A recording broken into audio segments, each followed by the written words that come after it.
going live with Heather Souvaine Horn. Good evening. Welcome to all of our guests. Thanks so much for joining us here tonight to talk about climate policy. And thank you in particular to our fantastic team of panelists taking time to talk with us about the top challenge facing the nation and the world. I'll do a brief introduction of our panelists and then we'll get right started. So Mustafa Santiago Ali is the Vice President of Environmental Justice, Climate and Community Revitalization for National Wildlife Federation. He's a renowned thought leader, international speaker, policymaker, community liaison, and more. He's also the founder of Revitalization Strategies, which is a business focused on moving our most vulnerable communities from, quote, surviving to thriving. Kate Aronoff is a staff writer here at the New Republic, writing for our climate vertical, Apocalypse Soon. She is the co-editor with Michael Kazin and Peter Dreyer of We Own the Future, the co-author of A Planet to Win with Alyssa Pedestoni, Daniel Adlana-Cohen, and Thea Riofrancos, and she is also the author of Overheated. Congresswoman Deborah Haaland, who will be joining us in a minute, is American politician, and she's currently serving as the U.S. representative from New Mexico's 1st Congressional District. Congresswoman Haaland is also the former leader of the Democratic Party of New Mexico. And then finally, we have Bill McKibben, who is an author and environmentalist. His 1989 touchstone book, The End of Nature, is regarded as the first book for a general audience about climate change. It's appeared in 24 languages, and he's gone on to write dozens of more books. He is a founder of 350.org, the first planet-wide grassroots climate change movement, which has organized 20,000 rallies around the world in every country save North Korea, spearheaded the resistance to the Keystone Pipeline, and launched the fast-growing fossil fuel divestment movement. I am Heather Souvaine Horn. I'm a deputy web editor at the New Republic, also on our climate change vertical, Apocalypse Soon. I believe Congresswoman Haaland is just about to join us. What I'd like to do is get going by asking all of our panelists about one or two top policies at the top of their climate wish list that they currently think are not getting enough attention. Let's start with Mustafa and we'll go around. Well, of course, I'm going to say that we need to focus more on environmental injustice that is happening. I've often said that we need to make sure that there is an environmental justice analysis, and a part of that is the cumulative analysis. And the reason that that is important is because we know that disproportionately many of the fossil fuel facilities and other greenhouse gas emitting facilities are located in our most vulnerable communities. And the reason that that has happened is because for a long time we didn't have folks paying attention to what was happening inside those communities. So that same pollution that is making Black and brown folks sick and killing Black and brown folks is now also warming up our planet. So if we have that focus there in relationship to the policy development that is happening, we can make sure that we are beginning to significantly mitigate a lot of the pollution that's, unfortunately going into our atmosphere. The other part I'll say on the international side is around transportation. We know that that's one of the other drivers of the impacts that we're seeing from the climate crisis.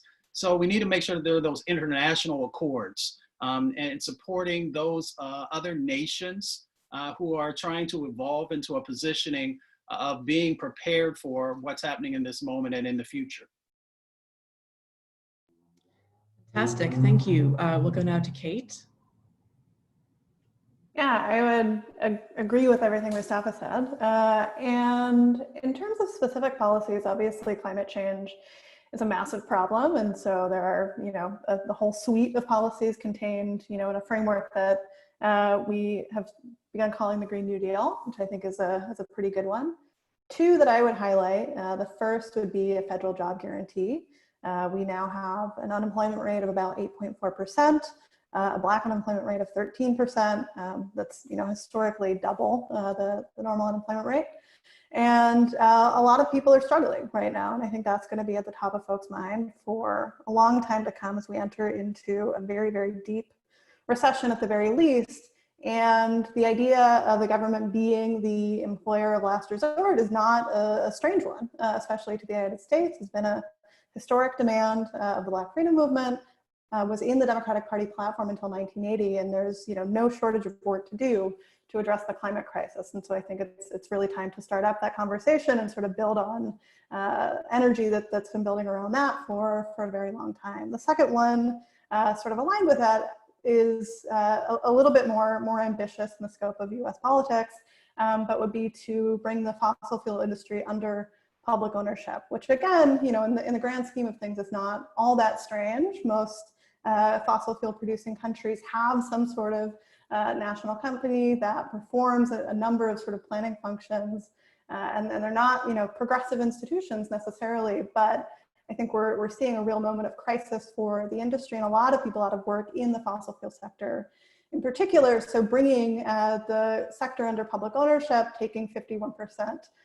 equity stakes in those companies could be a way to really help people through that, in a way that, folks are being thrown out of work right now without much of a safety net to catch them, as we've seen, on many different fronts in the last several months. And so I think it's an idea worth considering to really help people through what right now is a very unjust transition. Fantastic. Thanks, Kate. Congresswoman Haaland, welcome. I was just going around to ask people in the very original of alphabetical order what one or two policies might be at the top of their climate wish list that they think aren't getting enough attention. And so far, Mustafa has talked about environmental justice and frontline communities. Kate has mentioned basically addressing unemployment and a lot of planning involving taking companies into public ownership. Right. Thank you so much. It's an honor to be here with all of you. And it's good to see you, Bill. It looks like your arm is in a sling. So I'm sorry about that. Thank you all so much for everything you do. I am so inspired by your work and appreciate it. I mean, being a member of Congress, we are always working to pass legislation that we think will help. You think that you wouldn't have to sort of legislate your way out of some of these things, but unfortunately, you absolutely do. One thing I'll put out there is my Climate Stewardship Act, which I introduced with Senator Cory Booker. That focuses on a natural climate solutions. In the bill, there's been a lot more talk recently about reforestation aspects of it, but what doesn't get as much attention is the potential of protecting and restoring our coastal wetlands. There is an extinction crisis going on in our world right now, and whatever habitats we can restore and preserve, I think that is going to help us tremendously. Wetlands ecosystems are powerful blue carbon sinks that sequester up to 5 times more carbon by area than terrestrial forests. So that's why our bill seeks to restore or protect over 2 million acres of coastal wetlands by 2030, which has the added bonus of reducing coastal flooding from sea level rise. That, along with our 30 by 30 resolution to save nature, would protect over 30% of our land and waters by the year 2030.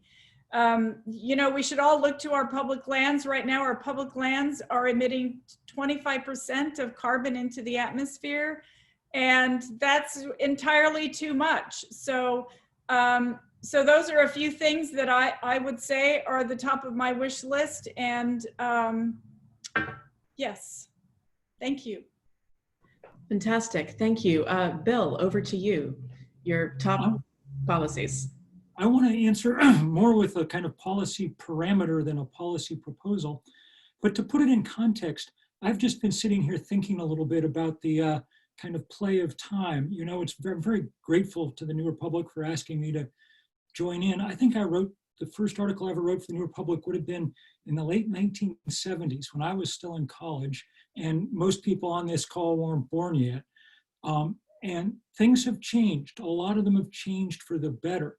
The New Republic sure as hell didn't have a full-time environmental reporter, and if it had, he wouldn't have been anywhere near as tough and smart as Kate Aronoff.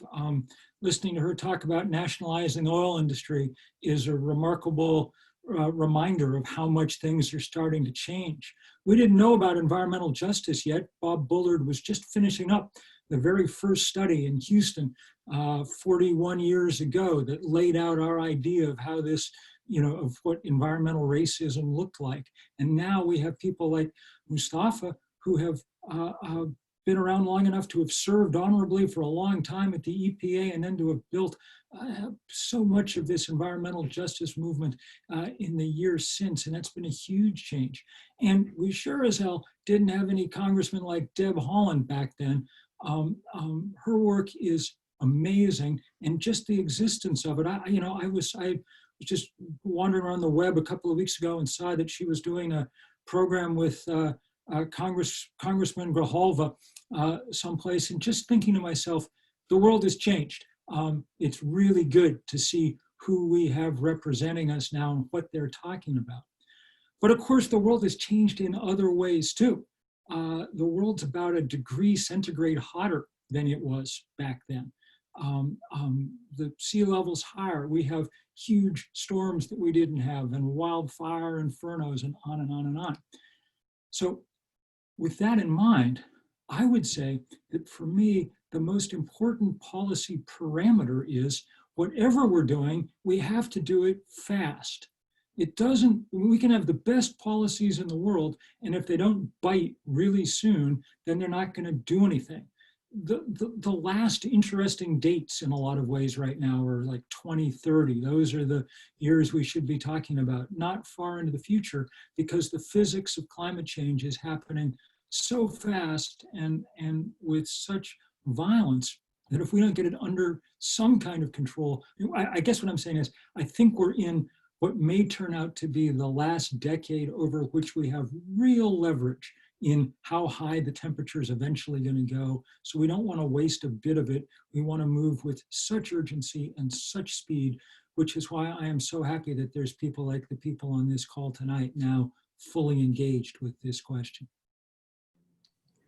Fantastic. So Bill mentioned this moment in historical perspective, and I want to get some other people's thoughts on that. I should mention to all of our guests, we do have a Q&A little icon at the bottom of your screen. You can submit questions. We will answer some questions from the guests at the end.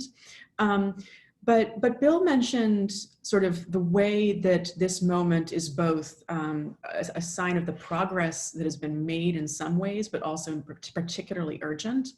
And I was wondering in particular, given what Mustafa had said about vulnerable communities and the way that certain communities have been dealing with pollution for a long time, I wanted to talk a little bit about frontline communities. A lot of people are currently realizing how little time we have to craft robust climate policy, but this probably isn't news to some frontline communities that have been dealing with these issues for decades. And so I'm wondering what the political mainstream can learn from frontline communities when it comes to crafting effective policy, building coalitions, and also what the political mainstream you think could be doing to better support those communities. To Mustafa, sorry. I wasn't sure who that question was for. That was for you, yeah. Wow. Well, the first thing is that, unfortunately, in the past, we've had a lot of policy that was theory developed, right? And not anchored in the reality of what was happening on the ground inside of communities, inviting communities into the process to make sure that, what's being crafted actually is done in a way that has value, but too makes sense to folks. Because sometimes when we begin these processes, I have a formula that I've used for years. If Mr. Johnson or Mrs. Ramirez doesn't get it, then we're probably missing the mark. We're either missing the mark in being able to help folks to understand the value of what the action is, whether it is policy creation or a set of activities or whatever it might be. We're also missing an opportunity to build champions for it. Because in many instances, once these steps begin to play out, folks have moved on to other types of issues, and folks inside of community are dealing with that, whether on the positive or the negative side of the equation.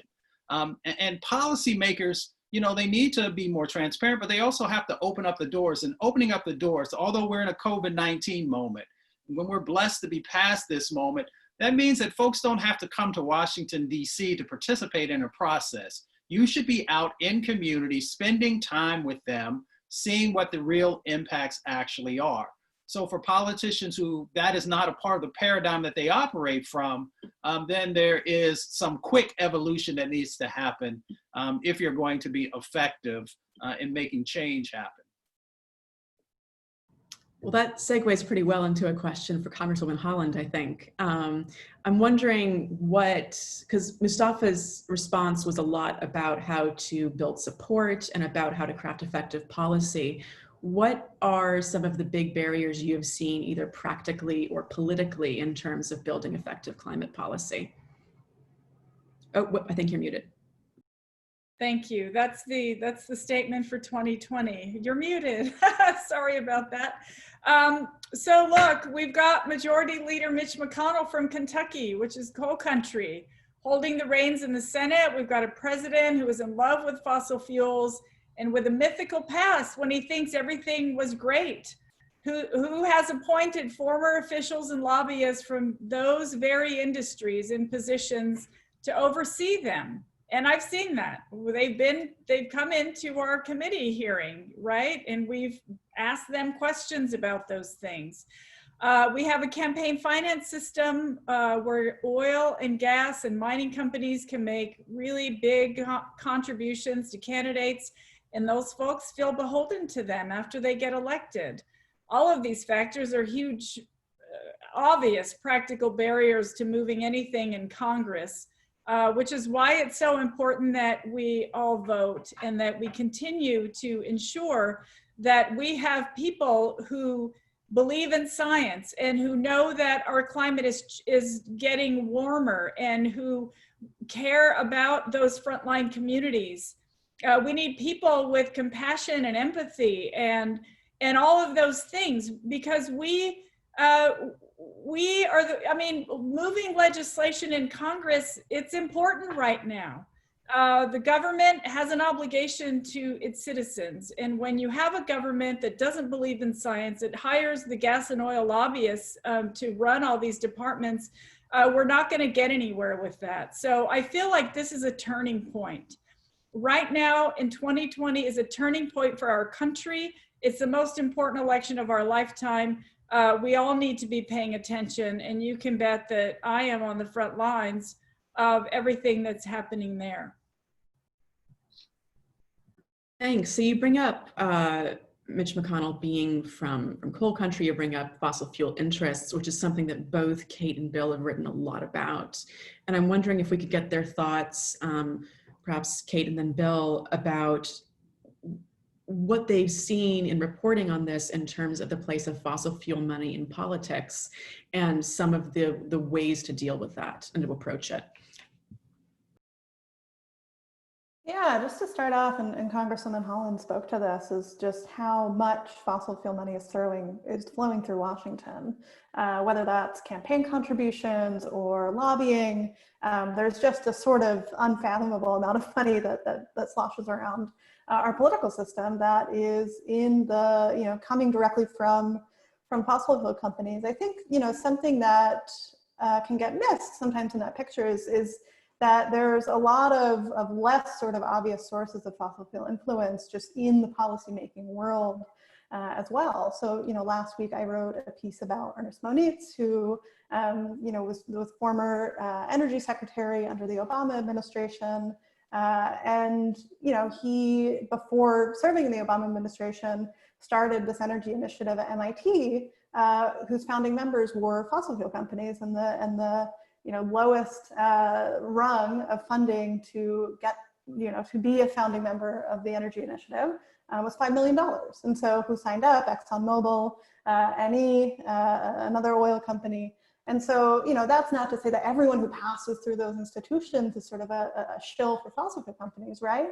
But that is an ecosystem which has been created very intentionally by the fossil fuel industry and by utilities that just really does shape in ways that I think can be harder to detect than a Chevron lobbyist coming into a congressperson's office, the way that this conversation has been had for the last 20 years, including by folks who may well have the best of intentions, but went through sort of training that suited them to really think about these problems through the lens that the fossil fuel industry thinks about them, and come up with solutions sort of accordingly.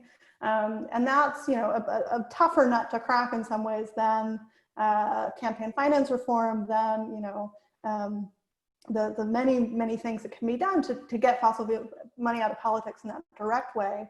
But, you know, reforming the way energy centers, which exist at Harvard and MIT, and, you know, virtually every, you know, well-regarded institution in this country, that's, you know, a little bit harder to crack. And I think there's been great work done, particularly in the last couple of months, around sort of raising alarms about the role that funding plays, and just the sort of way that these institutions can shape how people think about policy. And I think it also speaks to, you know, the importance of what Mustafa was speaking to, of really having folks in the policymaking process who do not necessarily come out of those worlds, who have dealt with fossil fuel infrastructure in their backyards, who have lived, you know, with the impacts of this industry every day, and have, you know, a type of expertise which may not come out of Columbia or may not come out of an Ivy League institution, but is expertise nonetheless. And to have that be a really holistic process to figure out what we need to solve this problem, that really reflects, you know, what is actually happening in communities, and not just sort of an academic consensus. Yeah, Kate's, per usual, absolutely right. And I want to build on just one thing that she was saying. This isn't just sort of normal lobbying that all companies engage in for better and for worse. This has been a 30-year effort to rewrite chemistry and physics in a way that would allow these guys to carry on their business model for a decade or two more, even at the cost of breaking the planet. And thanks to great investigative reporting from our you know, fellow journalists at Inside Climate News or the LA Times or whatever, we know that they knew that now from the beginning. They were well in on the scam that they were running. It's been incredibly powerful. It's the reason, far more than anything else, why we have had no effective federal climate action in 30 years, you know.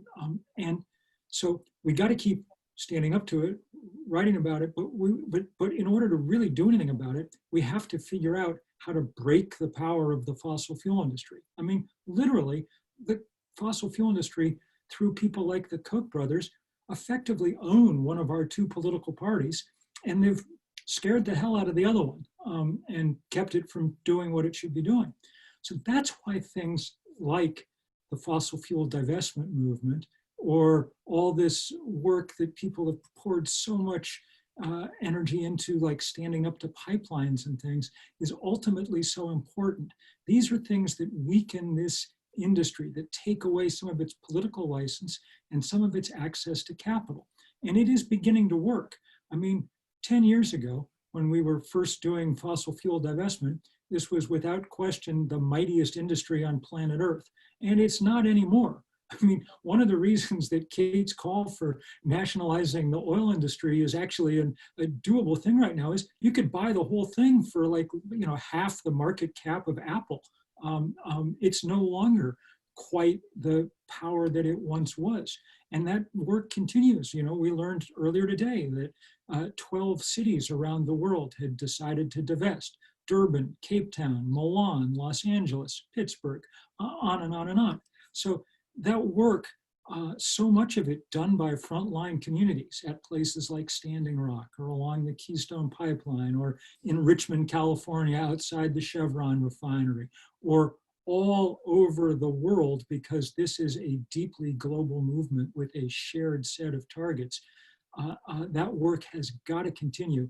Our only hope is to be able to overpower in some way this industry, because it's clearly not going to give up. So you talk about reducing the industry's access to capital, and that leads to something I'd love to hear really all panelists' views on. One thing that we've covered at TNR, and Kate has written about this, is what appears to be a slight rhetorical shift in terms of right-wing messaging away from outright climate denial, but towards a variety of different strategies. And one of them, if you're reading sort of the conservative punditry from the past couple weeks, that's been particularly prominent, is this new line that, well, climate change is real, but we still shouldn't do anything about it because, you know, leftists are really trying to talk about climate change as a vehicle for pushing through redistribution and social justice initiatives. So it's kind of, maybe it's real, but we shouldn't go along with the various proposals. And I'm wondering from all of you what you think, how you think people who care about robust climate policy should be responding to this, and what an effective messaging strategy is in the face of this shifting position. I don't know, should we start with Mustafa? Sure. I mean, the first thing you have to do is stop playing defense all the time and make the investments, because people will create false narratives. We've seen it done. We're seeing it in this moment. So you have to, one, make sure that you're putting the right narrative out there. You also got to invest in education to make sure that both from K through 12 and beyond, that folks understand, you know, what the truth is about what's going on. The other part of that I try and get people to focus on is that you got to anchor it in the reality of what's going on in people's communities, and people will then understand the connections and why this is so important. An example, 100,000 people die prematurely from air pollution in our country every year.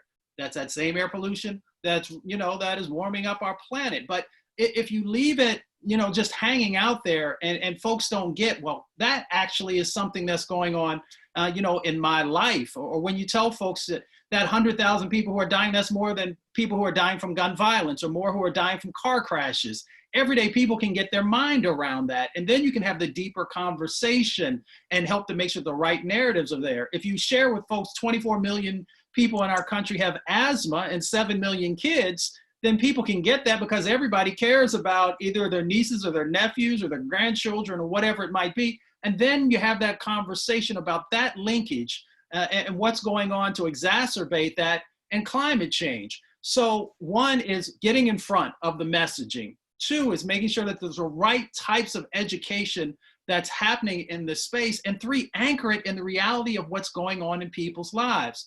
You know, all of us on this call can talk about parts per million and parts per billion, and it's important, but nobody is going to really grasp what we're saying in that moment unless we anchor it in these other realities that folks are dealing with, and then make that connection. Folks then will say, wait a minute, I don't care what you have to say with this false narrative.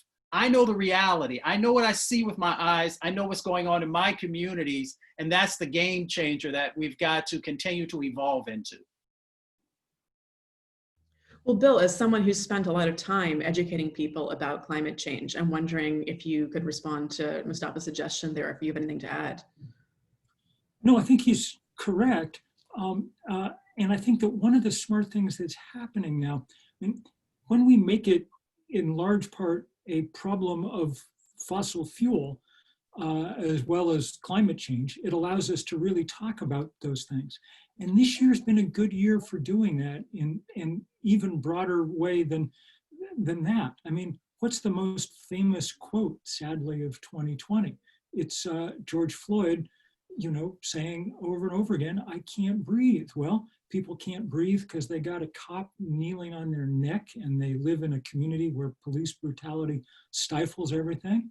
Or they can't breathe because, and it's always the same people, there's a coal-fired power plant down the street, and so asthma rates are 3 times as high. Or they can't breathe because our medical care system is so discriminatory that Black and brown Americans are dying of COVID at a much higher rate than anybody else, and the highest rates of all out on the reservation. Or they can't breathe because the wildfire smoke has gotten so bad that, you know, we have entire third of our country where people are huddled indoors, sort of taping the windows shut so that the, you know, bad air doesn't get in. Or they can't breathe because it's just too damn hot. You know, we had the highest temperature ever reliably recorded on planet Earth in our country about 6 weeks ago. When it's 120, 130 degrees, we can't breathe. And so talking about it in those terms lets us lay bare the lived reality of people's lives, and be also entirely consistent with the science that and the policy that we have to deal with all of this. Congresswoman, I'm wondering whether you too have some thoughts on sort of how to approach messaging, particularly with these shifting tactics of away from outright denial to saying, well, this is a Trojan horse for redistribution. Sure. So I think it's an example of what's referred to as solution aversion. These folks have been denying the problem because the solutions are undesirable to them. They don't want to do anything about it because it would, change the way they live. It's, pure selfishness, of course. They fundamentally oppose to what they see as big government solutions that would infringe on individual freedom. That doesn't apply to women's reproductive rights, however. And so if they ignore the problem, they don't have to worry about the solution they don't like, especially with all the extreme events that have been taking place, the wildfires, the numerous hurricanes forming this season. We might succeed if we take a risk management approach. And even if they want to dwell on the uncertainty and exactly how much warming we're facing and how that will manifest itself, whether or sea level rise, if they look at the risk posed by all of the possible scenarios, there's no conclusion they can come to other than the federal government must act to reduce the risk. And then it flows logically from there that the policies we put in place should direct the most help to those who are most at risk, all of our frontline communities. And then it turns out that most of these frontline communities, the environmental justice communities, the low-income communities that traditionally have been sacrifice zones and haven't gotten the support they need. Because of course, the folks, if you think about a place like Mar-a-Lago, could probably, build a seawall or something like that. That's not so for the millions of people every year. And right now, climate refugees, whose entire towns have burned down in the fires in the West. So it isn't a grand scheme for redistribution. It's a realization that climate change poses a tremendous risk, and our efforts to battle it need to focus on those who are at the greatest risk. And those are our frontline communities, the people who can least afford to do anything about this. They should matter the most right now. Thanks. We're getting a lot of consistency here. Kate, I'm also wondering if you want to jump in on this. I know you've written a lot about rhetoric shifts.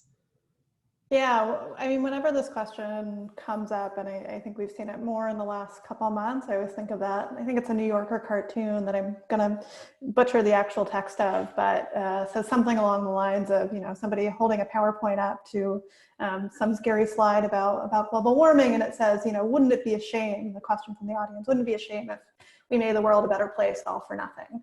And I think that's sort of the intonation in this new, not necessarily new, but this line from conservatives, from, the fossil fuel industry in some cases, that, well, we want to take on the climate crisis, that's bad, but we don't want to, rock the boat too much, or, think about other policies. And I think it's has always been sort of an absurd line, right? There's always been people who, have been left out of economic progress on any number of fronts, and particularly now, right? We have record numbers of people unemployed.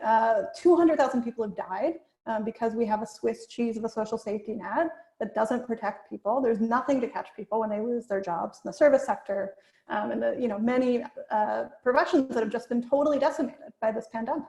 And so, we need to really rethink what our society does and what government does and who it serves. And right now, it is serving billionaires, right?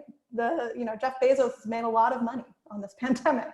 And I think the world in which we really deal adequately with a climate crisis is not one in which Jeff Bezos becomes more of a billionaire as 200,000 people are dying, right? I mean, the stock market is not reflecting the health of the planet, or the health of the people who are living on it, right? And so I think there's a lot of other things that need to change in order to deal with the climate crisis, and in order to just build a more decent society. And I think that's to talk about those two things in the same breath, I think is actually smart, right? I think climate policy really needs to have a credible threat to improve people's lives in a way that's tangible, in a way that they can really, you know, wrap their head around, and is not sort of, you know, what we saw in 2009 and 2010 of putting it all in some really complicated market-based mechanism that nobody understands and nobody is excited about. I think that we're in a different era, and, you know, really need to think about these questions all at the same time. Well, so we haven't talked much about the concept of a just transition yet, although Kate, you touched on it a little bit when talking about unemployment. And I'm wondering from all these panelists, what role you think the concept of a just transition, i.e. providing basically a way of transitioning away from fossil fuels, but so that workers aren't left out in the cold, what kind of role that can play in terms of both you know, putting forth an affirmative narrative of here's how we're helping people, and also building coalitions to make robust policy possible. Well, a just transition is critical, you know, because one, it is built on equity and justice, as is in the name, excuse me. And, you know, we don't want to move from an old fossil fuel paradigm, you know, an economic paradigm, to a green paradigm that didn't have justice as a part of it, right? So it's super critical that we have that element. The other part of it is, you know, we have to build large coalitions for us to be able to marshal enough folks so that, you know, we can make the positive moves that we need to do. And, you know, as most folks know, I was raised in Appalachia and a little bit in Michigan. And, you know, there are hardworking folks who just happen to work in the coal industry and some of the other industries there. So we've got to make sure that in this just transition that we are creating this new set of economic opportunities that they see a role in as well. And lots of times we don't have those effective conversations with folks who live in the Rust Belt, folks who live on the Gulf Coast, and folks who live in Appalachia, you know, and that is a part of the just transition that many of us are talking about. We're also talking about folks having, you know, those types of jobs that can help to pay the mortgage and send folks to school and so forth and so on. So we have to continue to have the evolution that's happening there. I often talk about, you know, advanced manufacturing opportunities, especially around the folks that I grew up with, and how folks work great with their minds and their hands. And people begin to at least open up to the conversations, you know, around climate and the climate economy, when they can see themselves reflected in this new set of opportunities that we have, both here in this moment and in the future. So if we're not talking a just transition, then we're not talking about a paradigm that is really going to be effective in the moment and in the future. Great. Anyone else want to jump in? I know this is something that everybody has spent some time on. I'll just mention our Thrive Agenda. A couple weeks ago, I introduced the Thrive Agenda with Senator Ed Markey. There were over 200 groups that endorsed it, and we worked with many of those groups in the process of developing our agenda. I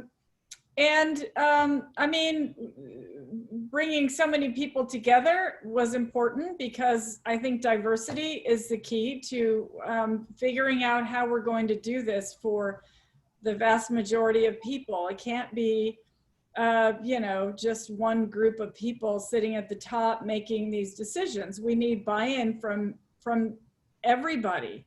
And so with respect to the Thrive Agenda, it's, I mean, basically by working together to address the needs of everybody, we built a strong coalition behind our approach for supporting this just transition that guarantees that workers and communities and regions in economic transition due to the COVID-19, the impact of climate change and measures to address it, and other economic shocks will get wages and benefits, help with job placement or early retirement offerings, excuse me, and crisis and trauma support. We were able to build a coalition around the idea of investing in transitioning areas to support economic diversification, high quality job creation, community reinvestment, retooling and conversion, and other measures, making sure that we are including the labor community in the ideas behind our Thrive agenda. I mean, COVID-19, I think, has added an extra layer onto everything that we're talking about right now, because so many communities of color have suffered the most. It's astounding. Indian country certainly has.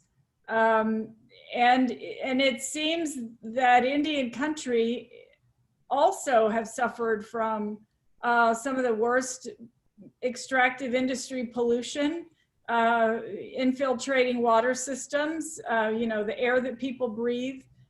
We have the biggest methane cloud floating above our state.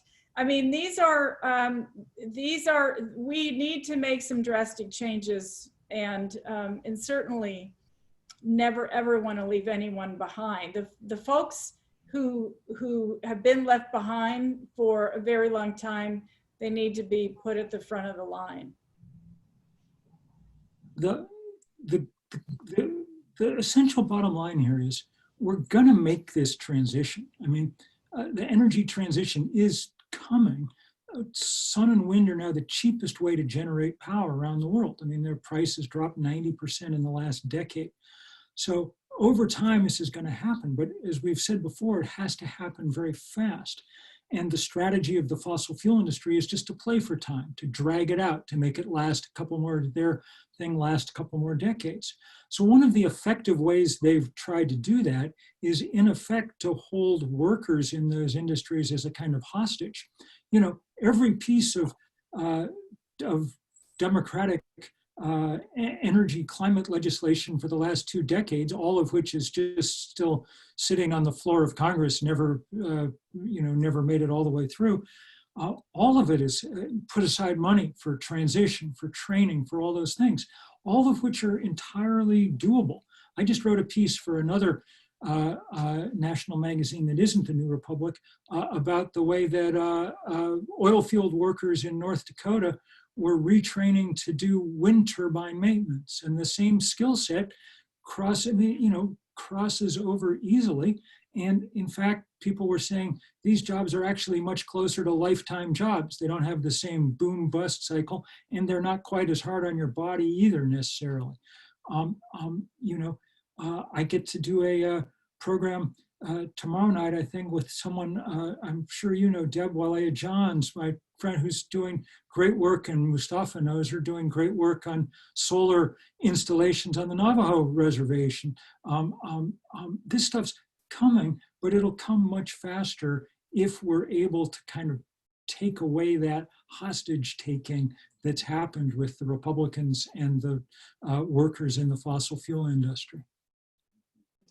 And I would just add really briefly onto all of that. I think that the just transition conversation, for a whole host of reasons, can orbit around a pretty small segment of workers who are inordinately male or inordinately white, who are folks, you know, working in coal mines or folks in oil fields. And that's not to say that those folks shouldn't be protected, right? I think all policy really has to look out for people and support them through the transition. But there are a whole sort of other realm of people who are impacted and are being impacted actively by the sort of crisis we're seeing right now in the fossil fuel industry. Think about, you know, public sector employment, right? I mean, we're going through a recession that, you know, hopefully does not turn into a depression, but public budgets at the state and local level are just getting decimated, and public sector employment has been a reliable source of very good jobs for women and people of color. And those stand to get decimated, particularly in places that have relied on fossil fuel revenues for decades, you know, in some cases that were built around the fossil fuel industry. If you're talking about places like West Virginia. And so I think the just transition conversation really needs to take a holistic view of what transitions are happening and you know, who is losing out. And often the people who are losing out the most are the people who have been on the losing end of, you know, an economic system which doesn't fully value human life and values some lives more than others. And so I think just, you know, broadening out the just transition conversation to include the whole, you know, the whole range of people who are affected by this transition and are already being affected by this transition can really, I think, you know, give some more political legs to expand that policy debate, and can really, you know, actually just make sure we're designing policy that works. Great. So I want to make sure we can get to some questions from our guests. We've got two, I don't know exactly how to clear this queue, but that are related. So I'm going to ask those two together. Got one from Christina, who's asking, outside of the extractive industry, what are some things companies can do to promote advances in climate justice? And relatedly, another attendee is asking, should we trust corporations like Walmart and Amazon to green the economy? These seem related, so let's, anyone who wants to jump in on this, please feel free. A little chaos is not bad.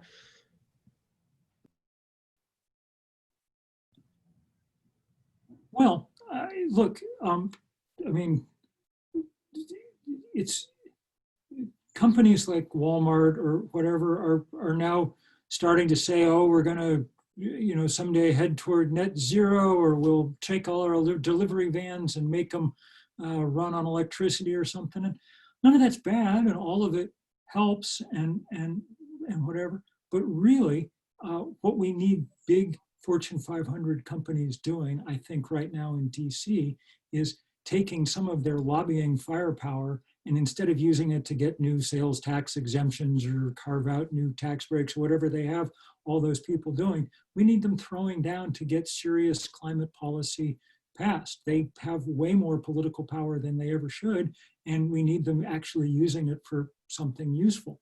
And we can get that when we put pressure on them.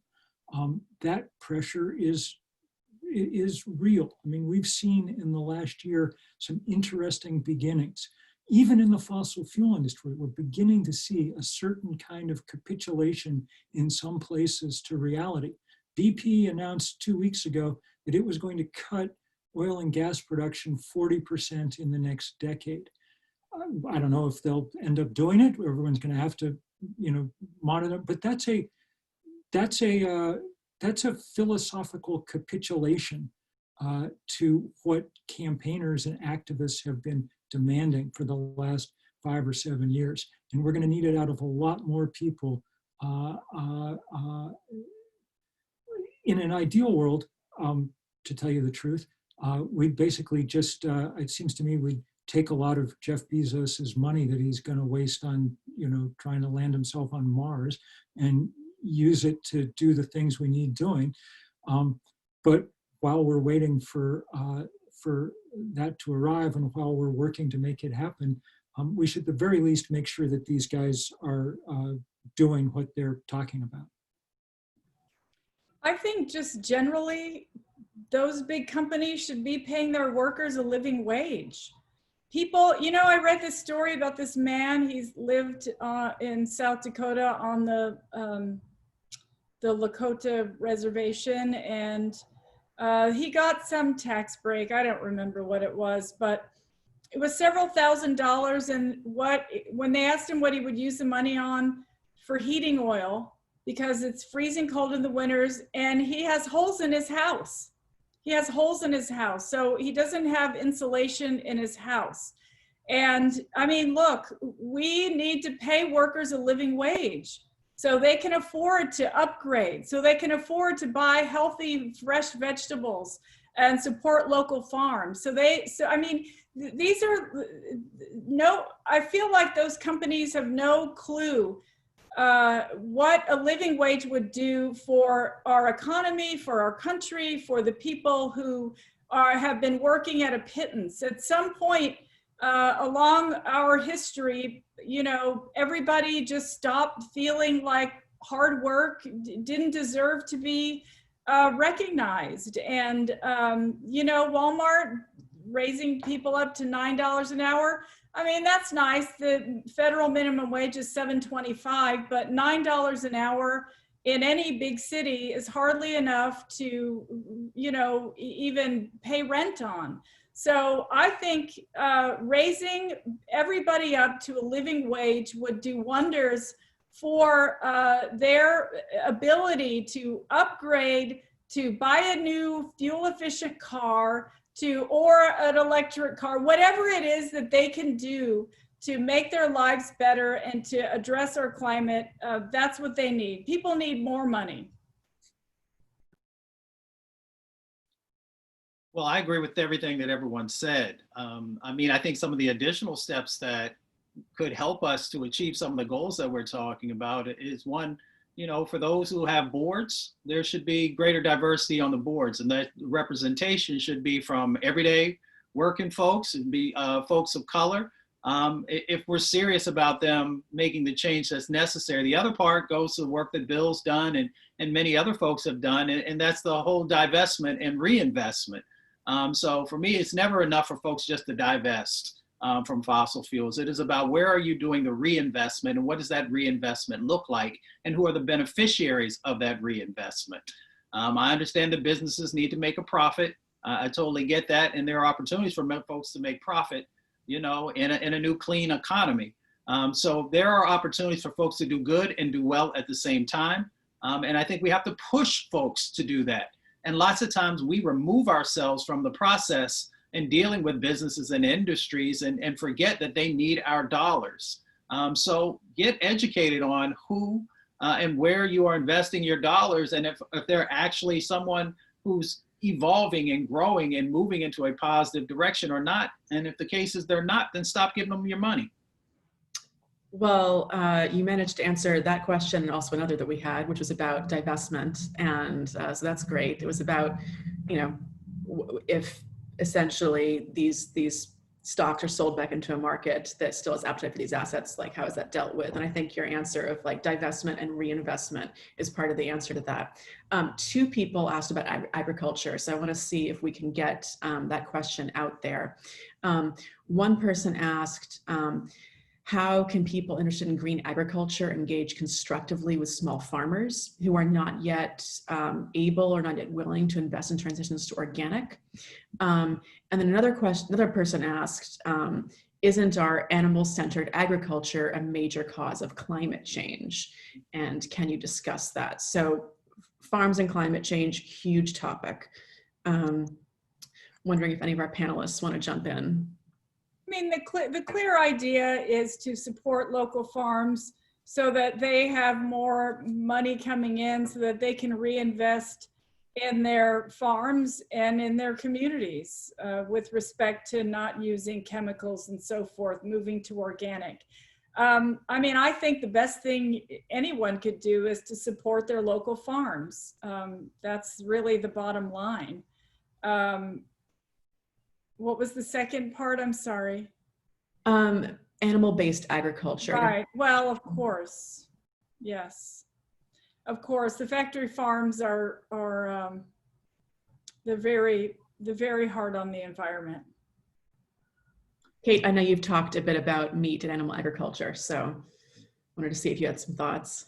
Yeah, I mean, I would definitely agree that animal agriculture is a major contributor to climate change, and just the way it works, as you know, we've seen from this pandemic, is really just not aligned with any sort of sustainable future. And you know, I think back to talking to folks around the beginning of the year, before COVID really set in, who with the Sunrise Movement and Iowa Citizens for Community Improvement, we're working together to draft a Green New Deal for Iowa and about what that could look like. And I think is a good example for what it looks like to really craft policy from the bottom up. And with an aspirational vision, you know, I think it would take some work to get that translated into bill text, right? But I think, you know, it's good to talk to farmers, right, about what they need and what an agricultural system that can really sustain itself for the 21st century can look like. And, you know, I certainly learned a lot talking to folks who've been farming for 30 years. And I think, you know, more of those folks getting on Capitol Hill and making their voices heard is a good thing. You know, and I think has not always been the sexiest topic of conversation in the climate movement, but it is a really important one. If I could just add, because I don't want us to miss an important aspect of this as well. You know, we had a considerable amount of Black farmers at one time in our country, and our policies that were put in place stripped that from them, thereby stripping wealth from those communities and also from Latinx farmers and indigenous farmers. So we have an opportunity to address a past sin by making sure that those who are interested in agriculture, in farming, have the opportunity to actually do that. And of course, we need to also make sure that we're still moving forward on supporting urban agriculture as well. But we need to get land back in the hand of those who, for whatever reasons, and there are a number of reasons that was stripped away. Yeah, the idea from the original question that there are a lot of small farmers that we're going to be helping to make this transition is sadly a kind of anachronistic idea. There's really not that much small farming left in America, except for the wonderful work around local farming that's been, springing back up in a lot of places in recent decades. Most of American agriculture has become highly concentrated, highly corporatized, highly industrialized, and it's at a scale now where you have to, the same kind of tactics that some of us have been using against Exxon and Chevron are going to have to be used against ADM and Cargill, because that's who writes the food bill, the farm bill, which should be a food bill. That's who dominates policy making around agriculture. And until you manage to challenge those power sectors, it's going to be very difficult to make progress on what is a really important frontier. Great. So we've got loads more questions, but I know because we're on a bit of a tight schedule, I wanted to do one quick rapid fire round to make sure we get through that. We can return to questions after if we get a chance. But this is something that we hear a lot of people talking about. Climate change is this huge, overwhelming issue. And a lot of people find it really difficult to even wrap their heads around and deal with on a day-to-day basis and like stay engaged as opposed to checking out because it's overwhelming. And we've got here a bunch of people who deal with this issue day in, day out. Is this a problem for you? And if so, how do you deal with it productively? Do you have any advice for people who kind of struggle to stay engaged with climate change as a problem without getting overwhelmed? Do you want to go to Mustafa and then we'll go down the line, alphabetical last name? No, I don't have as much of a problem with it because I understand human nature. And I also understand that, once again, we have to anchor folks in the reality of what's going on the ground, but you also got to meet folks where they are. And, in relationship to climate, you also got to honor folks for the gifts that they have. Lots of times folks think they have to be a scientist or they have to be an engineer or whatever it might be. And the beauty of being at the Hip Hop Caucus was also understanding that you can be an artist or a creative and also have plenty to connect with and give back.